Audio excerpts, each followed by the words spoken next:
అమ్మయ్యా, వచ్చేశాను. ఎందుకు నాయనా అంత అవస్థపడుతూ ఇంత దూరం వచ్చావు?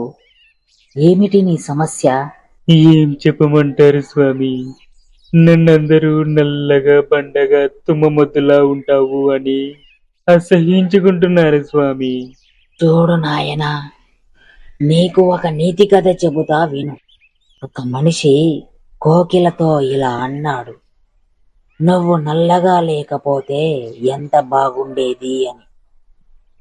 తరువాత సముద్రంతో అన్నాడు, నువ్వు ఉప్పగా లేకపోతే ఎంత బాగుండేది అని. ఆ తరువాత గులాబీ మొక్కతో కూడా అన్నాడు, నీకిలా ముళ్ళు లేకపోతే ఎంత బాగుండేది అని.